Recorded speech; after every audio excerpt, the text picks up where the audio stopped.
It's time for the Sonic Colors review for the Wii.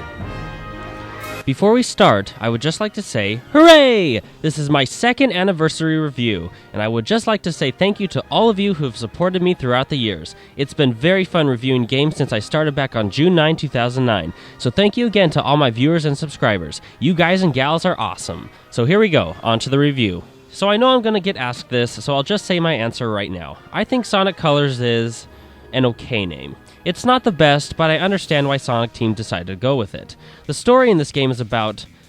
well, actually, you don't get to know the story at first. As soon as you pick a save file, you are instantly shown the beginning screen for the first level. Now that was fast. I was very surprised by it. You don't get into the story until you've completed a few levels first. I like this change. Once you finally do complete the first few levels, a cutscene appears showing Sonic and Tails in Dr. Robotnik's interstellar theme park. Where in the world does he get his funds and resources?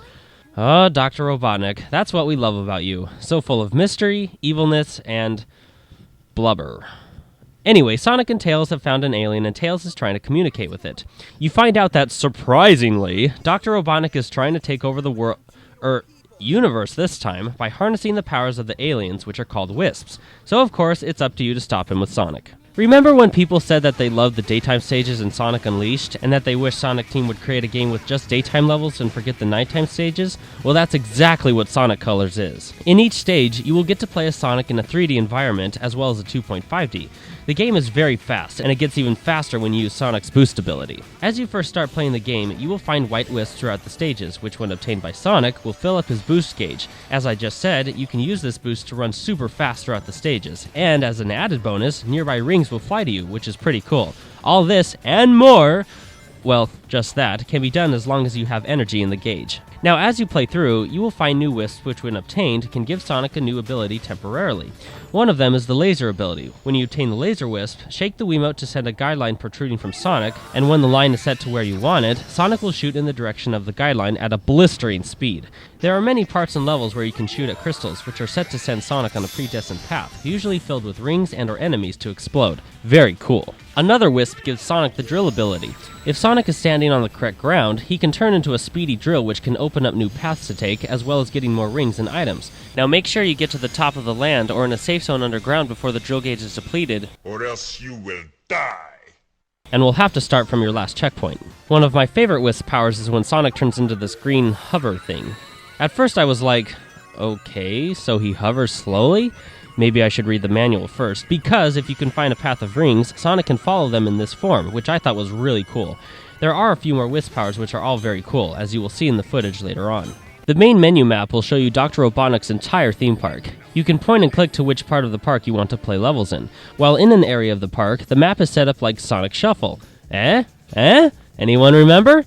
Ah, good times. Anyway, you can move Sonic to a different spot on the map to play a level. The graphics are fantastic. I thought Sonic Unleashed looked amazing, but Sonic Colors topped it. Every stage is so vibrant and colorful, which you would hope so, since the game is called Sonic Colors. Yeah, I know, that's not really the point of the title. But anyway, the point is Sonic Team did an amazing job with the visuals. The controls are very spot on. There are a few control methods you can choose from, such as the Wiimote Nunchuck Combo or the GameCube controller, but I just stuck with the Wiimote Nunchuck Combo because it worked just fine for me.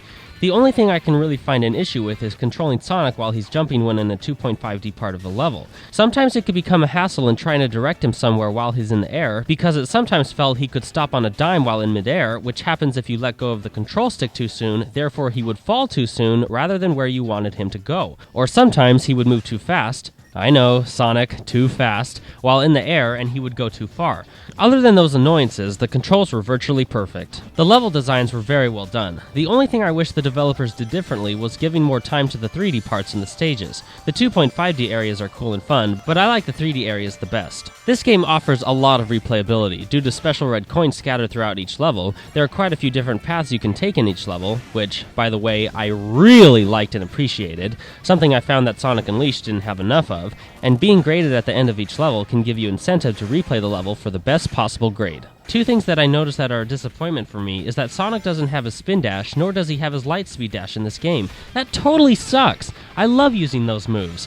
Now there is a wisp that can give Sonic an ability like his spin dash, but it's not the same. And as for his light speed dash, the closest thing that comes to it is when Sonic is using the green wisp's power. It's really not a huge issue, but it's still disappointing. Sonic does have the ability to slam into the ground while in the air, which is pretty cool, but I'd rather have the spin and lightspeed dash.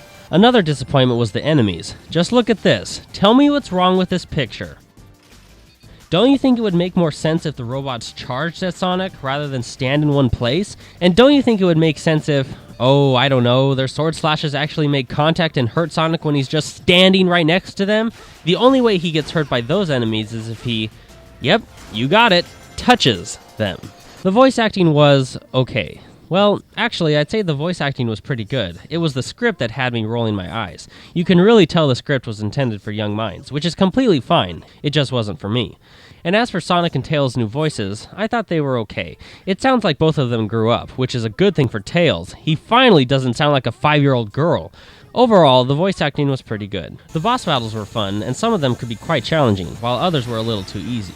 With some boss battles, you will use specific whiffs to defeat your opponent. There is a 2-player co-op mode which I wish I could show you, however I couldn't get footage since I had no one to play with. So because of that, I'm not going to judge it. There's a challenge mode where you can play every and any level and then upload your score to online leaderboards, which is pretty cool.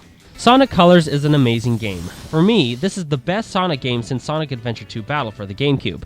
It's not my favorite Sonic game, but it's really close. Amazing graphics, nearly perfect controls, lots of replayability, great level design, and fantastic sense of speed truly make this an awesome Sonic game. However, the main downsides I found were 1. Controlling Sonic while in midair in a 2.5D part of the game can get pretty annoying. 2. The enemies were sometimes ridiculous by just standing in one spot. And 3. Even though the levels are amazing, I would have liked it better if there were more 3D areas rather than 2.5D areas. But overall, this is a great Sonic game that I'm sure you will enjoy. If you like the daytime stages in Sonic Unleashed, then you will love playing Sonic Colors. This game gets a 4.5 out of 5 with the title of Epic.